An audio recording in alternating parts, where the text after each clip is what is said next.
So much to talk about, you guys. Housing supply increasing, mortgage rates decreasing. The jobs report came out much weaker than expected. We also have homeowner population declining. We're going to talk about all of that today. Welcome back to my channel. Thank you for joining me on this market update. First of all, let's talk about our inventory here in Phoenix and active listings. So the Cromford report is saying, as we predicted, the first week of September has seen a noteworthy increase in the number of new listings arriving. We're running at about 2,200 per week. That is something we've not seen since May here in the Valley. In each 7-day period, about half arrive in the 2 days leading into the weekend. The other half is spread across those other 5 days of the week. But comparing with this time last year, we're seeing that this weekly rate is up 6.4%. If we compare to 2 years ago, September of 2023, the rate is up 29%. So if you remember, at the beginning of this year, we saw inventory in Phoenix climbing week after week after week, and then it finally started to slow down in the summer. And now we're beginning to see that climb pretty rapidly all over again. Now, here's the thing. We're going to talk about mortgage rates, which is great news for buyers and sellers. However, this also might be a little bit of bad news for sellers because it means you might have more competition on the market. Here's why. Mortgage rates going down also encourages more sellers to list their home. So the change in rates can affect both buyers and sellers in terms of their decisions to list or buy, right? So most of the time we're thinking about how rates are great for sellers when they go down because more buyers come out of the woodwork. It's more affordable. They may want to buy. Yes, that's true. But it could also encourage more sellers to jump out there because now they're like, okay, things are more affordable. I'm ready to list my house. The likelihood that I'll find a buyer is a little bit higher. So the Cromford report is saying we're going to have to see which effect is higher from these mortgage rates. Is it going to affect more of the buyer demand, or is it going to increase our supply faster? So if we take a look at the new listings by day, this is showing us over the last few months, starting, we've got July here, August, and then September, how we have increased new listings every month to this day of the month. So they're looking actually at as far as September 6th. So by the 6th day of the month, this month, we were at 1,799 new listings. And then for August, it was 1,410. For July, it was 1,131. So you can see that September has been adding new listings at a faster rate already just by the 6th day of the month than we have over the last couple months. Now, that's not quite reflected in our active listings because remember, new listings and active listings are going to look a little bit different. New listings, meaning those are being added to the market. Active listings is the overall whole of what is on the market. And so that kind of fluctuates based on as buyers are going under contract on those active listings. You can see a small uptick here in the last week. So we're at about 23,830 active listings on the market. The week before, 23,642. So all in all, we have seen a slight increase.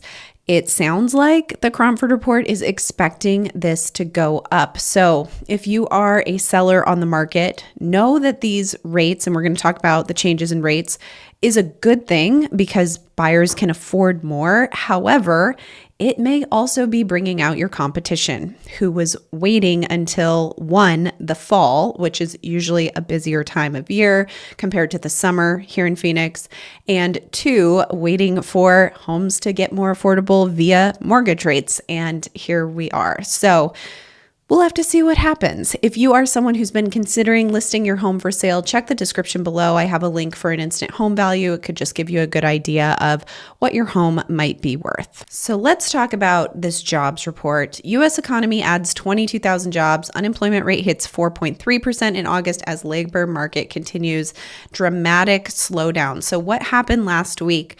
The jobs report came out on Friday. Last week, I warned you guys we were having a lot of economic news coming out last week, which could move mortgage rates, and it most definitely did. So on Friday, this report came out, and it was much weaker than what was expected. So as I've said in the past, bad news for the economy is usually good news for mortgage rates, and that's exactly what happened. Economists expected the report to show 75,000 jobs were created in August, and an unemployment rate forecast to rise to 4.3%. With the revised figures, they're saying that this suggests that over the past 3 months, the U.S. economy has created fewer than 30,000 new jobs on average. And they're saying August's employment report confirmed that the labor market has headed off a cliff edge. That is according to Capital Economics North America economist Bradley Saunders. He wrote in a report on Friday. So, mortgage rates plummet back to fall of 2024 levels. So where are they actually at? We're around 6.29%. A lot of that happened on Friday, carried through on Monday. I'm recording this on Tuesday. We're still kind of hanging around that same range. So if you're a buyer who's been waiting to see rates drop, I mean, look at this chart. You can see it right there. Being at 6.29, we haven't been under 6.5 in a long time. We haven't seen rates like this in about a year. So it's definitely a win if you're a buyer looking for lower rates. According to Redfin, a home buyer on a $3,000 budget has gained $22,000 in purchasing power since June as rates dropped to the lowest level in 11 months. So they're saying that purchasing power has increased $7,500 in the last week alone, with rates falling to 6.3% because of this latest jobs report. So a home buyer on a $3,000 budget has gained $7,500 since a week ago. The average rate was roughly 6.5%. A buyer on that budget can afford a $468,000 home with today's mortgage rate compared to $460,500 that they would have been able to buy with a 6.5% rate. So that's just a major change over the last week. But if you compare, year over year, it's even more significant than that. Now, I know not everyone is buying based on mortgage rates, but if you are looking at that monthly payment, this certainly can make it more affordable to get into a home. Now, one thing I always talk about is assumable mortgages, because that's also a great option if you're looking for a lower payment. The challenge with assumable mortgages is you do have to be able to pay that gap between the loan balance and the purchase price. Sometimes that's as little as $25,000 to $50,000. Sometimes it's $250,000. It really depends on the property.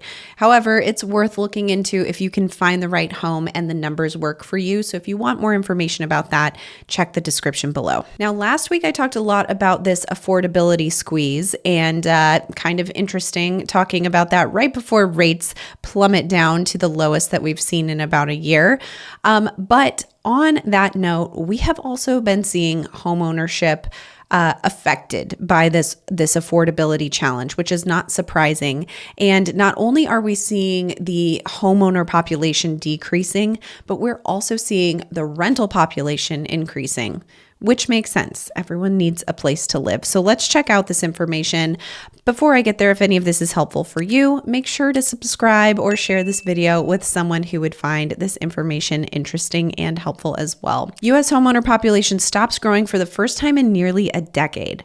I think that says something about our affordability. I mean, over the last 10 years, there's been a lot of people able to buy, and now that's slowed down. Like, we've actually been able to say, this isn't happening anymore. The number of homeowner households fell 0.1% year over year in the second quarter, a small decline, but it's the first time we've seen this since 2016. Meanwhile, the number of renter households rose 2.6%, one of the biggest increases in recent years. There's a couple factors that they're saying are affecting this. So first of all, rising home prices, high mortgage rates, economic uncertainty have made it difficult for home buyers to buy a home.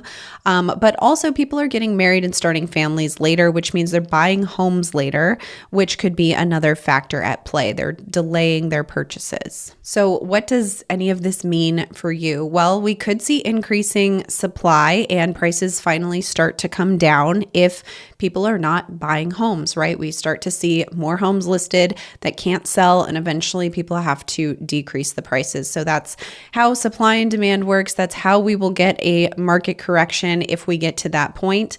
But we'll see, with mortgage rates where they're at now, if they continue to go down, that could incentivize more people to actually start to buy if they can afford it again. So, we'll see what happens from here. Now, the CMI, which we look at every week, the Cromford Market Index is sitting at 80.6. This is considered a buyer's market, anything under 90, according to the CMI.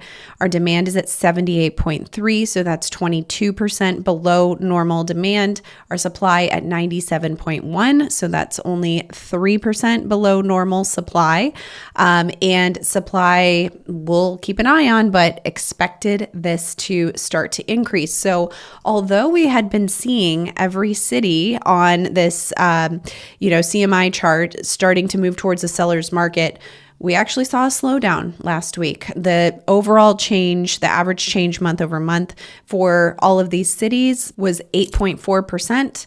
And last week it was 9.3%. So although it was very slight, we did see a slowdown in this momentum towards the seller's market, most likely because we are seeing increasing supply. Now, every city is a little bit different. I mean, obviously, Paradise Valley, we've been seeing this climb higher and higher all summer long because of the decreasing supply in Paradise Valley. That has now changed, most likely because supply is starting to increase again there. But for the most part, we've seen a lot of green arrows here. We have a few that are red arrows, meaning that they're moving towards a buyer's market, even though some of that is very slight. Some of these are already in a buyer's market.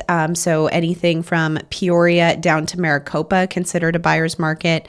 And then anything over 110 is considered a seller's market. So Avondale up to Paradise Valley. Everything else is considered a balanced market. Nothing significantly changing too much here right now, but we'll have to keep an eye on supply. One thing that's interesting is for the CMI, we can see these numbers, the Cromford Market Index for each major city and their change month over month. But one other thing that I like to look at is the actual demand and supply within each city. So it gives you an idea because Glendale is at 104.1, their supply is pretty low, but their demand is also pretty low, right? So both of these being about 30% below normal, 35% below normal, it puts it in a balanced market because supply and demand match, but there aren't a lot of options to choose from in Glendale as compared to some of the other cities that have supply closer to 100. So if you're interested to see what's actually going on in your city specifically, check the description below to request that information. I was also curious what is going on with buyer demand, if we can see anything in this chart yet, since we've seen some changes in mortgage rates. And looking at listings under contract, this is really where you'll see that spike in buyer demand if that is occurring. And we talked about this a few weeks back, that there was some movement downward in mortgage rates. We did see more buyers coming out of the woodwork and going under contract. That since kind of leveled off, dipped down a little bit. Here's where we're at today. We're still trending above 2024. However, we're kind of flat at the moment. We're getting close to where we were at 2024. I'll be very interested to see if this change in mortgage rates is going to shoot that number up again, or if we're going to start seeing enough supply where that just kind of levels off and we actually won't see much of a reaction in the market. So more to come. We'll have to keep our eyes on this. Thank you so much for joining me this week. As always, I will see you guys next week on my next market update.